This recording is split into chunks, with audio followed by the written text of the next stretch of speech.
Gold, trusted gold buyers. మీరు తాకట్టు పెట్టిన బంగారాన్ని విడిపించి ఈ రోజు ఉన్న మార్కెట్ ధరకు కొనబడను.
అంబేద్కర్ కోనసీమ జిల్లా మూడు వైపులా నీరు ఉన్న ఒక లంక, అలాగే అది ఒక దీవి లాంటిది. అంటే మనం అంబేద్కర్ కోనసీమ జిల్లాలోకి ప్రవేశించాలి అంటే ఖచ్చితంగా రావులపాలెం నుంచి వచ్చేటప్పుడు మాత్రమే రోడ్డు మార్గం ఉంటుంది. మిగతా మూడు మార్గాలు కూడా నీటికి సంబంధించిన మార్గాలే అవుతాయి. ముఖ్యంగా కాకినాడ నుంచి వచ్చేవాళ్ళు అయితే యానాను బ్రిడ్జి దాటి రావాల్సి వస్తుంది ఈ జిల్లాలోకి. అలాగే ఇటు పశ్చిమ గోదావరి జిల్లా నరసాపురం నుంచి వచ్చేవాళ్ళు అయితే సకినేటిపల్లి అక్కడి నుంచి జిల్లాలోకి ప్రవేశించాల్సి వస్తుంది. మూడో వైపు సముద్రం, అంటే మూడు వైపుల సముద్రము, ఒకవైపు మూడు వైపుల గోదావరి, ఒకవైపు రోడ్డు, ఆ చిట్ట చివరన సముద్రం ఉన్న ఏకైక దీవి అంబేద్కర్ కోనసీమ జిల్లా. పర్యాటక ప్రాంతంగా చూస్తే దీనికి చాలా మంచి పేరు ఉంది. కానీ ఈ నిత్యం గోదావరి పక్కన ఉండడం అనేది ప్రకృతి పరంగా ఆహ్లాదంగా ఉంటుంది. కానీ గోదావరిని ఆనుకుని ఉన్న గ్రామాలకు మాత్రం ఎప్పుడు నిరంతరం ఒక భయం వెంటాడుతూనే ఉంటుంది. ఇప్పుడు మనం ఓడల రేవు అనే చిన్న గ్రామం దగ్గర ఉన్న రేవు దగ్గర ఉన్నాం. ఈ రేవు అవతల ఉన్న కరవాక అనే గ్రామానికి కనెక్ట్ అయి ఉంటుంది. ఆ గ్రామానికి ఈ ఓడల రేవుకి మధ్య గోదావరి పాయ దగ్గర మనం ఉన్నాం. ఇక్కడి నుంచి కేవలం 2 కిలోమీటర్లు పడవలో ప్రయాణిస్తే ఆ ఊరు చేరుకోవచ్చు. అదే రోడ్డు మార్గాన మనం అక్కడికి వెళ్ళాలి అంటే కనీసం 70 కిలోమీటర్లు బండి మీద కావచ్చు, బస్సులో కావచ్చు, కారులో కావచ్చు, సొంత వాహనం ఏదైనా కానీ 70 కిలోమీటర్ల పాటు చుట్టూ తిరిగి ఆ కరవాక అనే గ్రామానికి వెళ్ళాల్సి వస్తుంది. ఇదొక పరిస్థితి. రెండో వైపు నుంచి ఏంటంటే ఈ కరవాక గ్రామంలో, అవతల ఉన్న కరవాక గ్రామంలో ఉన్న వాళ్ళందరికీ కూడా ఇక్కడ అమలాపురంతో నిత్యం సంబంధాలు ఉంటాయి. అలాగే అమలాపురానికిను ఈ ఓడల రేవుకి మధ్యలో ఉన్న గోడిలంక, గోడి అనే ఊళ్ళలో, అది చిన్న చిన్న పల్లెటూళ్ళు, ఆ ఊళ్ళలో సంక్షేమ హాస్టళ్ళు ఉన్నాయి. సంక్షేమ హాస్టల్లో పిల్లలందరినీ, కరవాకలో ఉన్న పిల్లలందరూ సంక్షేమ హాస్టల్లో ఉంటారు. వాళ్ళు అక్కడికి వెళ్ళాలన్నా, హాస్టల్కి సెలవులు ఇచ్చిన తర్వాత అక్కడి నుంచి వాళ్ళ సొంతూరు వెళ్ళాలన్నా వాళ్ళందరికీ ఉన్న ఏకైక మార్గం ఈ గోదావరి దాటమే. దీని మీద యానాన్ దగ్గర బ్రిడ్జి పడింది, నరసాపురం దగ్గర బ్రిడ్జి పడింది. దీనికి మాత్రం ఇంకా మోక్షం రాలేదు. అది ఎందుకు రాలేదో పాలకులు కూడా చెప్పట్లేదు. 1.5 కిలోమీటర్లు ప్రయాణించి అవతలకు వెళ్ళేవాళ్ళు బిక్కుబిక్కుమంటూ వెళ్తున్నారు, ప్రాణాలు అరచేతుల్లో పెట్టుకుని వెళ్తున్నారు. నిజానికి 70 కిలోమీటర్లు వెళ్ళాలి అంటే దాదాపు 2.5 గంటలు పడుతుంది. మనం ఇప్పుడు ప్రయాణించాం. ఇక్కడి నుంచి ఓడల రేవు అనే ఈ ప్రాంతం నుంచి, ఈ చిన్న పల్లెటూరు నుంచి అవతల ఉన్న కరవాక వెళ్ళడానికి 10 నిమిషాలు పట్టింది. అలాగే కరవాక నుంచి ఇక్కడికి రావడానికి పడవలో 10 నిమిషాలు పట్టింది. కానీ 10 నిమిషాల కాలం వీళ్ళని ఉక్కిరిబిక్కిరి చేస్తుంది. ముఖ్యంగా గోదావరి ఎక్కువగా ఉన్న సమయంలో అయితే పడవ ప్రయాణం చేయడానికి వాళ్ళంతా ఎంతో భయపడుతూ ఉంటారు. అయినా కానీ తప్పక వేరే మార్గం లేక ఈ పడవనే ఆశ్రయిస్తూ ఉంటారు. అయితే ఇప్పటివరకు జరిగిన ఆనందకరము దేవుడి దయ అయితే మాత్రం ఇప్పటి వరకు గడిచిన 60-70 సంవత్సరాల్లో ఈ రేవు దగ్గర ఎలాంటి ప్రమాదం జరగలేదు. అది వీళ్ళందరూ చేసుకున్న అదృష్టంగానే వాళ్ళు చెప్తున్నారు. మనం ఇప్పుడు అంబేద్కర్ కోనసీమ జిల్లాలోని పడవ ప్రయాణం చేస్తున్నాం. అంటే ఆధునిక యుగంలో కూడా ఇంకా ప్రజలకి ఈ కష్టాలు తప్పటం లేదు అని తెలియడం కోసం మాత్రం చేస్తున్నాము. ఇప్పుడు మనం ఎక్కడ బయలుదేరామంటే ఓడల రేవు అనే గ్రామం దగ్గర బయలుదేరాం. అక్కడి నుంచి కోనసీమ జిల్లాలోనే 3 కిలోమీటర్ల గోదావరి అవతల ఉన్న కరవాక అనే గ్రామానికి చేరుకుంటున్నాం. ఇక్కడికి అటు నుంచి ఇటు రావడానికైనా, ఇటు నుంచి అటు వెళ్ళడానికైనా కానీ ఇక్కడున్న ప్రయాణికులకి ఉన్న ఏకైక సాధనం ఈ పడవ ప్రయాణం మాత్రమే. దశాబ్దాలుగా ఈ పడవల్ని నమ్ముకుని ఇటు నుంచి అటు, అటు నుంచి ఇటు ప్రయాణం చేస్తున్నారు. అదృష్టం ఏంటంటే ఎప్పుడూ కూడా ఎలాంటి అవాంఛనీయ సంఘటనలు జరగలేదు. ఇక్కడికి వచ్చే ప్రయాణికుల్లో ఎక్కువ మంది ఉద్యోగస్తులు ఉంటారు. ఎందుకు అంటే వాళ్ళు టీచరు ఉద్యోగం చేస్తూ ఉంటారు, లేదా ఇంకో ఉద్యోగం చేస్తారు, చిన్న చిన్న బిజినెస్లు చేసుకుంటారు. వాళ్ళందరూ ఆ ప్రాంతం నుంచి ఈ ప్రాంతంకి వచ్చి, అలాగే ఈ ప్రాంతంలో ఉన్నవాళ్ళు ఆ ప్రాంతంకి వెళ్ళి ఉద్యోగాలు చేసుకుని, వ్యాపారాలు చేసుకుని, మళ్ళీ తిరిగి సాయంత్రానికి ఇక్కడి నుంచి వెళ్తారు. రోజు ఇలాంటి పడవలు ఒక 4, 5 ఉంటాయి. రోజు ఒక్కో పడవకి కనీసం ఎలా లేదన్నా కానీ 6 నుంచి 8 ట్రిప్పులు ఉంటాయని చెప్తున్నారు. ఇక్కడే ఈ ప్రయాణంతోటే అవతల రేవుకి వెళ్తారు, అవతల రేవు నుంచి యువతలకు వస్తారు. ఇందులో పెళ్ళిళ్ళ సీజన్ కావడంతో ఈ మధ్య కాలంలో ఈ ప్రయాణికుల రద్దీ కూడా ఎక్కువగానే ఉంది.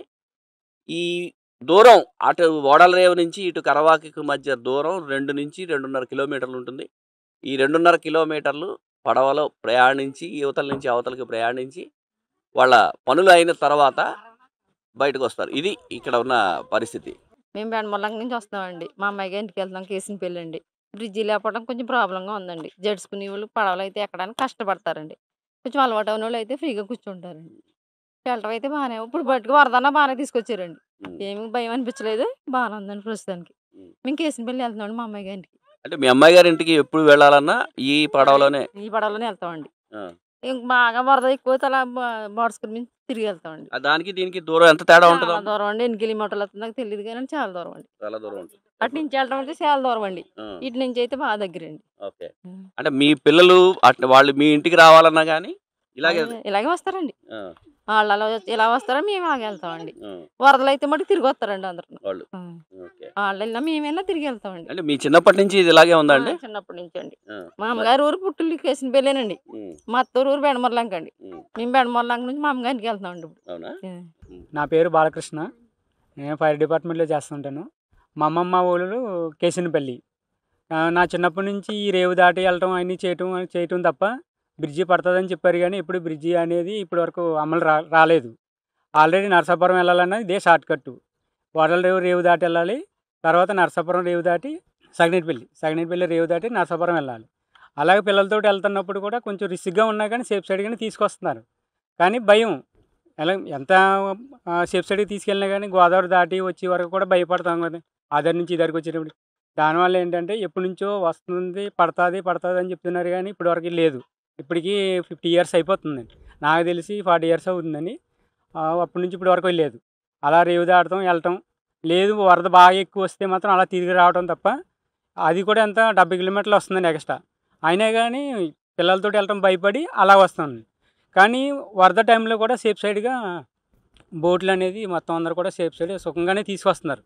సేఫ్ సైడ్ వాళ్ళు బాగానే సహకరిస్తారు. డ్రైవర్లు అందరూ కూడా సేఫ్టీగానే తీసుకురావడానికి చూస్తారు తప్ప జనాల్ని వచ్చిన వాళ్ళందరినీ ఎక్కించుకుని వచ్చేయాలనే ఆలోచనతో కూడా ఎప్పుడు లేదండి వాళ్ళకి. ఎన్ని బళ్ళు వచ్చినా అన్ని కాదండి, మనం ఎంతవరకు వెళ్ళగలం ఏంటి అనే ఆలోచనతో తీసుకొస్తారు. అందరినీ సేఫ్ సైడ్గా తీసుకొచ్చి దింపుతారు తప్ప ఎప్పుడు కూడా నా చిన్నప్పటి నుంచి ఇప్పటి వరకు కూడా ఏది ఇన్సిడెంట్ జరగలేదు ఇక్కడండి. కానీ ఏంటంటే బ్రిడ్జి పడితే ఇంకా బాగుంటుంది. షార్ట్ కట్ ఇలా నరసాపురం వెళ్ళడానికి, ఇలా యానం, అమలాపురం, ముమ్మడి వరకు నుంచి ఇలా రావడానికి షార్ట్ కట్ అండి. కానీ నా చిన్నప్పటి నుంచి మాత్రం బ్రిడ్జి వస్తుంది అన్నారు, కానీ లేదు. నరసాపురం ఒకటి, ఇది ఒకటండి. అదే ఇక మాది గోదావరి అవతల కరవాకండి. యువతల దగ్గరికి వచ్చాము, గోడ హాస్టల్కి వెళ్దామని బాబుని తీసుకొచ్చాం. కానీ ఏంటంటే గోదావరి వల్ల కొంచెం ట్రబుల్ అవుతున్నాం.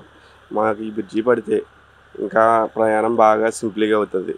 కానీ కొన్ని రోజుల తర్వాత గోదావరి ఎక్కువ అయితే ఈ పడవ కూడా దాటడం కష్టమవుతుంది. అమలాపురం నుంచి తిరిగి రావాల్సి వస్తుంది. మ్యాక్సిమం గంటన్నర వరకు ట్రబుల్ అయిపోతుంది. ఇలాగైతే ఒక 10 నిమిషాల్లో రేవు దాటేసిన వెంటనే అమలాపురం ఒక 15 నిమిషాలు వెళ్ళిపోవాల్సి వస్తుంది. చాలా సింపుల్ అవుతుంది. మాకు ఈ బ్రిడ్జి ప్రభుత్వం ద్వారా ఏమైనా సెలెక్ట్ అవుతే మేము చాలా మంచిగా కోరుకుంటున్నామండి. ఈ పడవ ప్రయాణం వల్ల మీకు వచ్చిన ఇబ్బందులు, లేదా మీకు ఎప్పుడైనా మరీ దారుణమైన ప్రమాదాలు జరగడం అలాంటివి ఏమైనా జరిగాయంటారా? ప్రస్తుతానికి దేవుడి దయ వల్ల అటువంటి ప్రమాదాలు ఏం జరగలేదు సార్. కానీ ఏంటంటే కొంచెం భయం అన్నది ఉంటుంది కదండి. ఇప్పుడు కొంతమంది ఈత వచ్చిన వాళ్ళు ఏమో ధైర్యం అనుకుంటారు, ఈత రాని వాళ్ళు ఏమో ధైర్యం లేకుండా ఉంటారు. వాళ్ళు ఏమనుకుంటారంటే కెరటాలు వచ్చేటోడికి అట్లా అవుతుంది ఇట్లా అవుతుంది అని కొంచెం ట్రబుల్ అవుతారు కదా సార్. అమలాపురం ప్రయాణం కంటే మాకు చాలా సింపుల్ సార్. ఇది ఒక గంట టైంలో మొత్తం అన్ని పని చేసుకుని మళ్ళీ రివర్స్ ఇక్కడికి వచ్చేయచ్చు. అలాగే లేడీస్ అవి దాటినప్పుడు కూడా కొంచెం కష్టంగా దాడుతున్నారు ఈ గోదావరి వల్ల. మాకు బ్రిడ్జి అవుతుంటే ఈ ప్రభుత్వానికి చాలా రుణపడి ఉంటాం. మన్య కృష్ణమూర్తి గొల్లపాలెం మాది గ్రామం. చాలా ఇబ్బందిగా ఉంటుందండి రేవు దాడుతాం. దీన్ని మేము వెళ్ళాలన్నా రావాలన్నా, పెళ్ళిళ్ళకి రావాలన్నా వెళ్ళాలన్నా, స్కూల్ మా పిల్లలు స్కూల్కి కాలేజీలకి రావాలన్నా ఇటు నుంచి చాలా ఇబ్బందులు పడుతున్నామండి. చాలా ఇబ్బందులు పడుతున్నాం. తప్పనిసరిగా ఇంకా రావాలి అంటే 70 కిలోమీటర్లు తిరిగి రావాల్సి వస్తుంది. ఎలా తిరిగి రావాలంటే అమలాపురం దగ్గర నుంచి ఇలా తిరిగి రావాల్సి వస్తుంది. ఇబ్బంది పడుతున్నాం. ఇలాగైతే దగ్గర బాగా మాకు 2 కిలోమీటర్ల దాకా కాలేజీ ఉంది. కాలేజీ వల్ల ఇబ్బంది పడుతున్నాం మేము. బాగా దగ్గరండి. మరి బ్రిడ్జి అయితే మరి అనుకూలంగా ఉంటుంది మాకు, మా ప్రజలకు. మా చిన్నప్పటి నుంచి ఇబ్బంది పడుతున్నాం. ఇవాళ కూడా అప్పుడే 60-70 సంవత్సరాలు వచ్చిన వాళ్ళు కూడా అలాగే ఇప్పటికీ బ్రిడ్జి పడలేదు. పడుతుందని ఆశగా ఉన్నాం. మరి దానికి మీరు ప్రభుత్వం పూసుకుని చేయవలసిన బాధ్యత ఉంది కాబట్టి చెయ్యాలని కోరుకుంటాం. ఇంకొక ముఖ్యమైన విషయం ఏంటంటే ఈ ఓడల రేవు అలాగే బెండమూర్లంక, కొమగిరిపట్నం లాంటి గ్రామాలలో ఉంటూ కరవాక పక్కన ఉన్న మలికిపురం మండలంలో ఉన్న పాఠశాలల్లో పనిచేసే ఉపాధ్యాయులు ఈ పడవ ప్రయాణంతో వాళ్ళ స్కూళ్ళకి వెళ్తారు. అలాగే అక్కడి నుంచి వచ్చేవాళ్ళు కూడా ఈ పడవ ప్రయాణంతో ఇక్కడికి సొంత గ్రామాలలో ఉండి ఉద్యోగం చేసుకుంటున్న ప్రభుత్వ ఉద్యోగులందరూ కూడా ఈ పడవలనే ఆశ్రయించి అటు ఇటు వెళ్లాల్సి వస్తుంది. అలాగే చిన్న చిన్న వ్యాపారులు కూడా అవతల గ్రామం కరవాకలో ఏదైనా బిజినెస్ చేసుకోవాలనుకున్నా అవతల ఉన్న బిజినెస్ వాళ్ళు చిన్న వ్యాపారస్తులు ఇటువైపు చేయాలన్నా కానీ వాళ్ళందరికీ కూడా ఈ పడవలే వాళ్ళకి దిక్కవుతాయి. చూడడానికి ప్రకృతి పరంగా చూస్తే మనం గోదావరిలో ఈ పడవల్లో వెళ్తే అద్భుతమైన అడవుల్లాగా మడ అడవుల్లాగా అద్భుతమైన దృశ్యాలు ఉంటాయి. అవన్నీ బాగుంటాయి. తర్వాత ఇంకొకటి ఏంటంటే కరవాక వెళితే కనుక కరవాక నుంచి కనుచూపు మేరలో ఓడల రేవు సముద్రం కనిపిస్తుంది. అంటే సముద్రము గోదావరి కలిసే చోటు ఇక్కడికి చాలా దగ్గరగా ఉంటుంది. దాన్ని అన్నాచెల్లెల వారధి అంటారు. ఆ అన్నాచెల్లెల దగ్గర కలిసే దాని దగ్గరకి ఇక్కడికి కేవలం కిలోమీటర్ దూరం మాత్రమే ఉంటుంది. అంటే పర్యాటక ప్రాంతంగా కూడా ఈ ప్రాంతాలన్నీ అభివృద్ధి చెందుతున్నాయి. కానీ ఇలాంటి సౌకర్యాలు లేకపోవడం వల్ల మేము ఇబ్బంది పడుతున్నాము.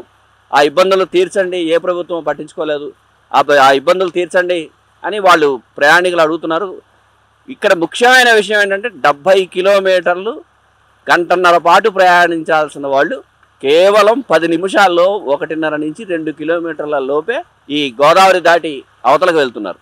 సో ఇక్కడున్న పరిస్థితి ఏంటంటే వీళ్ళందరికీ తరతరాలుగా ఈ పడవ ప్రయాణమే వీళ్ళకి ఆసరా అవుతుంది. ఆ పడవ ప్రయాణంతో వీళ్ళు అటువైపు వాళ్ళు ఇటువైపు, ఇటువైపు వాళ్ళు అటువైపు బిజినెస్లు చేసుకోవడము, ఇంకా ఇతరత్ర కార్యక్రమాలు, పెళ్ళిళ్ళు, వీళ్ళ పిల్లల్ని వాళ్ళు అటువైపు వాళ్ళకి ఇవ్వడము, అవతల వైపు ఉన్న వాళ్ళ పిల్లల్ని వీళ్ళకి ఇవ్వడము, ఇలాంటివి చేయడము.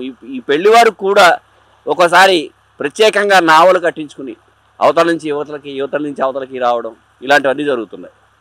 కెమెరామెన్ విజయ్తో ముక్కాముల చక్రధర్, ఐ డ్రీమ్ ప్రత్యేక ప్రతినిధి. నిజంగా ప్రస్తుతం ఉన్నటువంటి సమాజం దేనికి ప్రయారిటీ ఇస్తుంది? ఆర్థిక సంబంధాల చుట్టూ మాత్రమే తిరుగుతుంది. మళ్ళీ ఎన్నికలంగానే చాలా విరక్తి కలుగుతాం. మంచి అనిపిస్తుంది కదా, లేడీస్ కూడా ఛాలెంజింగ్ జాబ్స్ చేసినప్పుడు చాలా బాగుంటది. ట్రాఫిక్ అసిస్టెంట్స్ గా నియమించిన ట్రాన్స్జెండర్స్ అందరితో సాల్యూట్ చేయించుకుంటున్నారు. ఫుడ్ డెలివరీ ఇవ్వటానికి వెళ్ళినటువంటి డెలివరీ బాయ్ అనిల్ పై కళ్ళ ముందు పెళ్ళండి